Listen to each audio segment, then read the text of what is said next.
हूं, आप लोग नोट करके लिख लीजिएगा, नोट करके लिख लीजिएगा कि लगभग 2000 करोड़ वर्ष पूर्व इस ब्रह्मांड की उत्पत्ति हुई।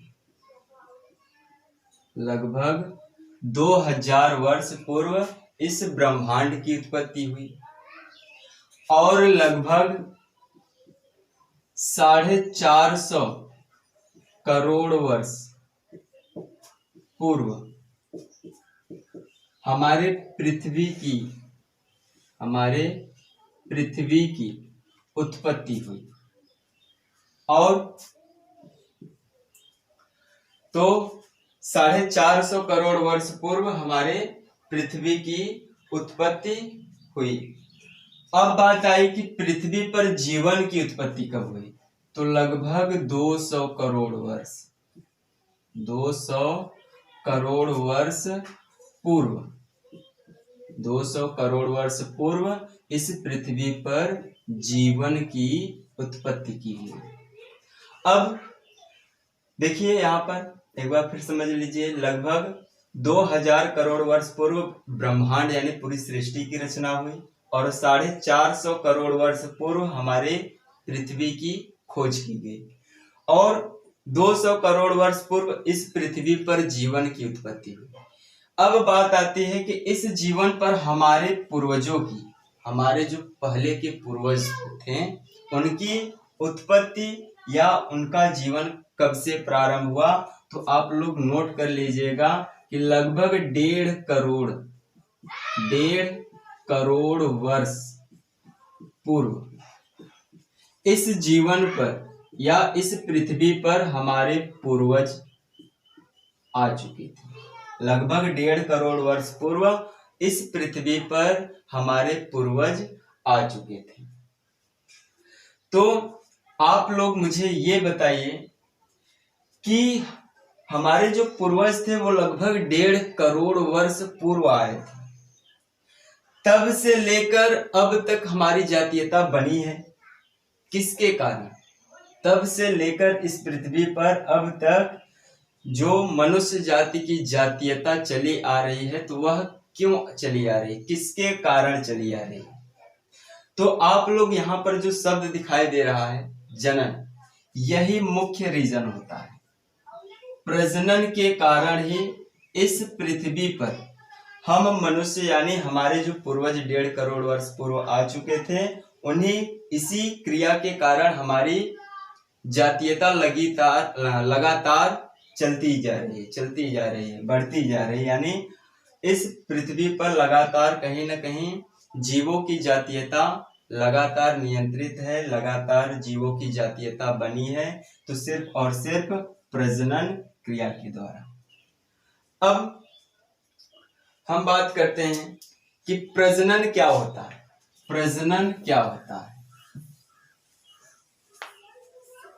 प्रजनन क्या होता है?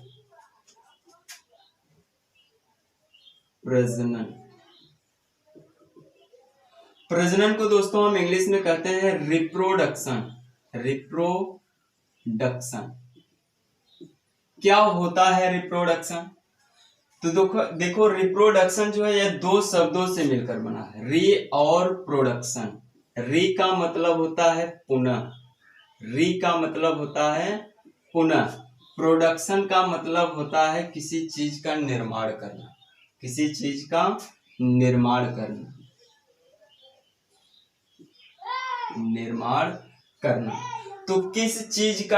करना है? अपने समान एक नए जीव का निर्माण करना ही प्रजनन कहलाता है। पुनः अपने समान एक नए जीव का निर्माण करना ही प्रजनन कहलाता है।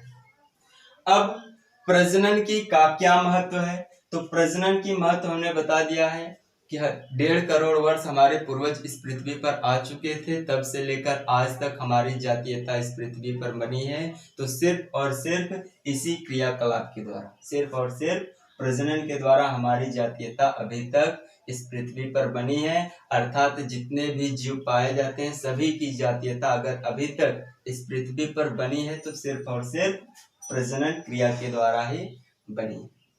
तो दोस्तों, प्रजनन आप लोगों को समझ में आ गया होगा कि जब कोई जीव अपने समान नए जीव को उत्पन्न करता है तो उस क्रिया को हम प्रजनन कहते हैं। तो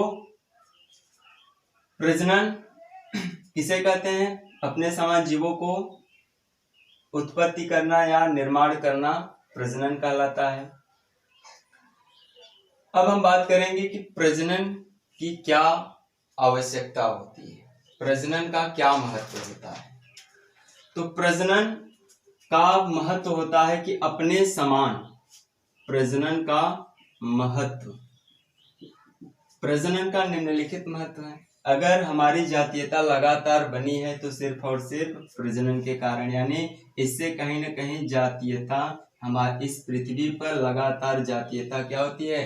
नियंत्रित रहती है, जातीयता बनी रहती है, जातीयता बनी रहती है। और दूसरा पॉइंट, प्रजनन के कारण विभिन्नताएं उत्पन्न होती हैं, विभिन्नताएं उत्पन्न होती हैं। अब आप कहेंगे विभिन्नताओं से क्या संबंध है? तो जरा सोचिए, हमारे पूर्वज और हम में कितने फर्क हैं। हमारे पूर्वज को आदि मानव कहा जाता था और हम क्या है? एक मनुष्य है ना।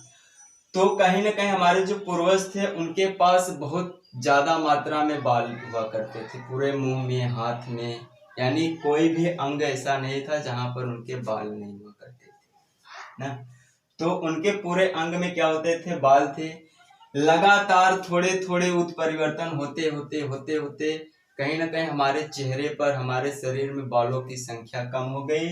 तो किसके कारण कम हुई? सिर्फ और सिर्फ विभिन्नताएं के कारण, जो एक पीढ़ी से दूसरी पीढ़ी में इतनी सूक्ष्म मात्रा में विभिन्नताएं आती हैं जिसका हम अनुभव भी नहीं कर सकते। तो आज के लिए दोस्तों इतना ही। मिलेंगे नेक्स्ट वीडियो में जहां पर आपको प्रजनन का प्रकार बताया जाएगा। धन्यवाद।